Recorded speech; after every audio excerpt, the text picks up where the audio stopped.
Hi, this is doctor Adnan Firoz और आज हम एक ऐसे पेशेंट के बारे में डिस्कस करने वाले हैं जिनका पैर गलत सर्जरी की वजह से उनको इनका आधा पैर काटना पड़ा और इनका थाई का फ्रैक्चर हो गया था और उसकी वजह से इनकी नस जो है वो डैमेज कर दी थी किसी डॉक्टर ने किसी वजह से, और उसकी वजह से इनका ब्लड सप्लाई पूरा कट गया और ये पूरा पैर इनका आधे उनको गैंग्रीन हो गया था और आधा पैर निकालना पड़ा। अब प्रॉब्लम ये मेरे पास आए हैं, ये अराउंड 6 महीने बाद आए हैं मेरे पास। ये जो एम्पुटेशन हुआ है इसको एम्पुटेशन कहते हैं। आप देख रहे हैं कि ये पैर जो है ये जो आधा कट चुका है, ये भी आधा कटने की वजह से ये बहुत टाइट हो गया है।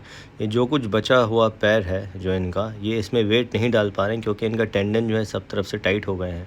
मैं अगर कोशिश भी कर रहा हूँ इनको थोड़ा सा सीधा करने की, सीधा कर नहीं पा रहा हूँ।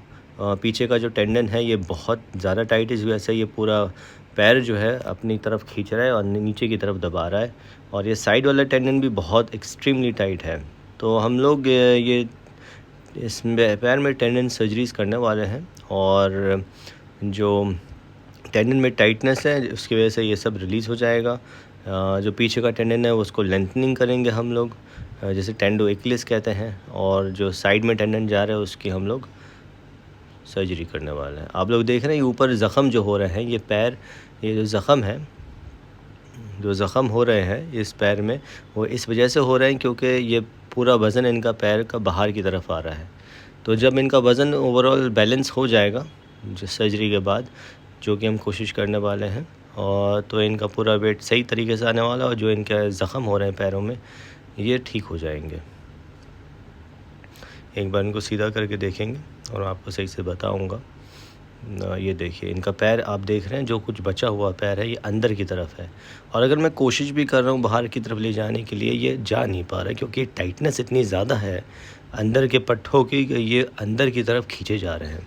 और इसी वजह से जब ये चलने की कोशिश करते हैं और अपनी हील में वज़न डालते हैं तो वो वज़न जो है बाहर की तरफ आता है, और बाहर की तरफ वज़न आ आके इनके ज़ख़म हो गए जो आप देख रहे थे अभी। इनका मूवमेंट ठीक है, मूवमेंट ऊपर जा रहा है थोड़ा बहुत, जितना भी बचा हुआ पैर है ऊपर के मूवमेंट्स हैं, लेकिन वो टेंडन टाइटनेस की वजह से ये पूरा पूरा मूवमेंट आ नहीं पा रहा। तो हम लोग अब इनकी सर्जरी जो करेंगे, आज इनकी सर्जरी करने वाले हैं जिसमें ये क्वाइनोवायरस डिफॉर्मिटी है, इसको हम लोग ठीक करेंगे। ये हम लोग थर्ड डे सर्जरी का है, हमने सर्जरी कर दी है, और इस पे प्लास्टर लगाया हुआ था। प्लास्टर हटा के हम आपको दिखा रहे हैं। ये जितना भी टिबियालिस पोस्टीरियर टेंडन है, जो साइड का टेंडन है, उसको हमने रिलीज़ कर दिया, टेनोटमी कर दी है, और पीछे का टेंडन हमने लंबा कर दिया है कि वो पैर जो नीचे की तरफ झुका हुआ था वो उसको हम सीधा कर सकें। और काफ़ी इम्प्रूवमेंट आया है। आप लोग देख रहे थे कि पहले पैर किस तरह से एकदम नीचे की तरफ था, और मैं कोशिश कर भी रहा था कि इसको वापस नॉर्मल पोजीशन में लाने के लिए, लेकिन आ नहीं रहा था। अब कम से कम ये वेट जो है एक बार, ये आप देख रहे हैं एकदम सीधा हो गया है पैर इनका। और होपफुली अब ये वेट जो है अपना, जब चलेंगे प्लास्टर 1.5 महीना भी लगाए रखेंगे प्लास्टर को, और 1.5 महीना जब चलेंगे ये, तो वेट जो है इनका नॉर्मल पोजीशन में आएगा और ये जितने भी ज़ख़म है वो ठीक हो जाएंगे। तो जैसे कि आप लोग देख रहे थे, एक बहुत शॉर्ट क्लिप, एक वीडियो था ये, जिसमें मैंने आपको दिखाया है कि गलत सर्जरी की वजह से इस पेशेंट की जो है यहाँ से थाई से, इनका एक थाई का ऑपरेशन था, एक सीधा साधा ऑपरेशन था।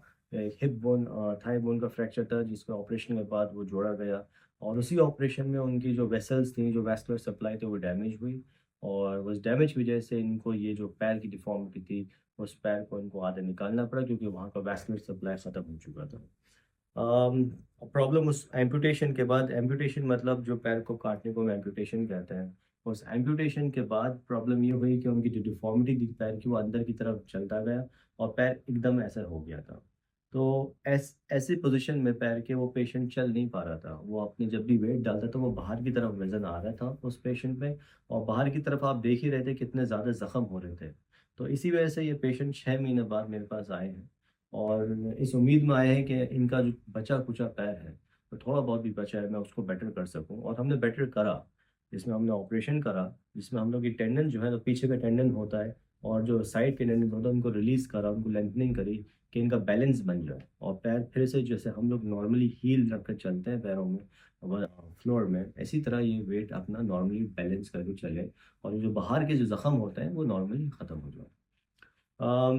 मैं ये छोटे-छोटे वीडियोज़ आपको इसलिए शेयर करता रहता हूँ कि हर ये पेशेंट एक अलग किस्म का होता है, एक अलग स्टोरी होती है हर पेशेंट में, और हर पेशेंट जो दूसरे लोग देख रहे हैं मेरे व्यूज़, उस वो लोग इस वीडियो से थोड़ा बहुत इन्फॉर्मेशन लेकर अपना इलाज करा पाएँ और सही तरीके से करा पाएँ। क्योंकि बहुत से पेशेंट मेरे पास जो आ रहे हैं वो बहुत कॉम्प्लिकेटेड केसेज़ आ रहे हैं। गलत ऑपरेशन की वज़ह से इनको ये प्रॉब्लम्स फेस करनी पड़ती है और फिर मेरे पास आते हैं कि किसी तरह मैं उनको सही कर सकूँ।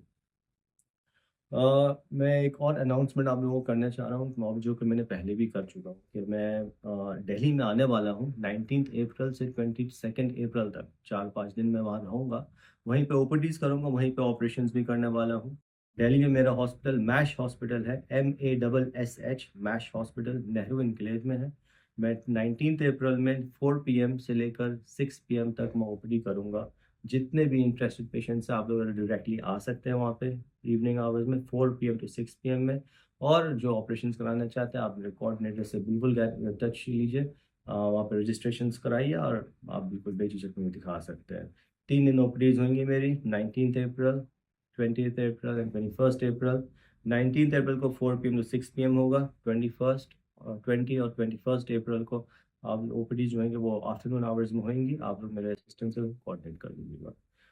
उम्मीद है कि वीडियो जितने भी मैं अपलोड करता हूँ, मैं कोशिश करता हूँ कि कुछ इन्फॉर्मेशन पहुँचे आप लोगों को, कि आपका ट्रीटमेंट सही हो चुके, सही हो सके।